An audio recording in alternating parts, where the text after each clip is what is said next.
আমি মোহাম্মদ শামীম কায়সার। ধর্ম মন্ত্রণালয়ের নতুন প্রতিমন্ত্রী মোহাম্মদ শামীম কায়সার লিঙ্কনের নিয়োগ ঘিরে তৈরি হয়েছে নতুন বিতর্ক।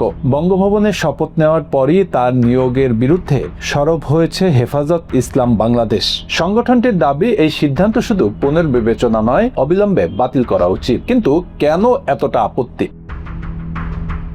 হেফাজতের বক্তব্য অনুযায়ী শামীম কায়সার লিঙ্কনের ধর্মীয় মতাদর্শ নিয়েই মূল প্রশ্ন। সংগঠনটির দাবি, তিনি কাদিয়ানি বা আহমদিয়া মতাদর্শের অনুসারী। এ কারণেই ধর্ম বিষয়ক মন্ত্রণালয়ের মতো স্পর্শকাতর একটি মন্ত্রণালয়ের দায়িত্ব তার হাতে দেওয়াকে মেনে নিতে পারছে না সংগঠনটি। হেফাজতের ভাষ্য, দেশের প্রচলিত পীর মাশায়েখ, তাবলিগ জামাত এবং 4 মাযহাবের চেতনার সঙ্গে তার মতাদর্শের বিরোধ রয়েছে। তাদের দাবি, ধর্ম মন্ত্রণালয়ের দায়িত্ব এমন একজনের হাতে থাকা উচিত যিনি ইসলামী মূল্যবোধে শ্রদ্ধাশীল এবং আলিম সমাজের কাছে গ্রহণযোগ্য।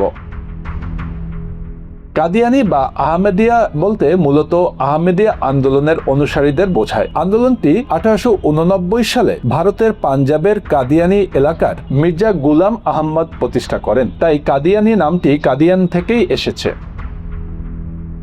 তাদের নিজেদের বক্তব্য অনুযায়ী তারা নিজেদের মুসলিম মনে করেন এবং কোরআন, মুহাম্মদ সাল্লাল্লাহু আলাইহি সাল্লামকে আল্লাহর রাসূল এবং ইসলামের মৌলিক বিশ্বাস ও 5 স্তম্ভে বিশ্বাস করেন। তাদের বিশেষ বিশ্বাস হলো মির্জা গুলাম আহমদ ছিলেন প্রতিশ্রুত মসীহ ও মাহাদি।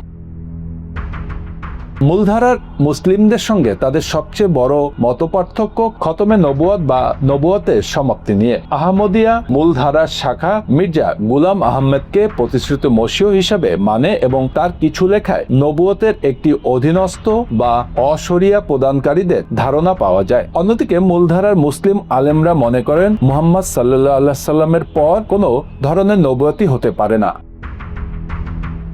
Bangla affairs news desk.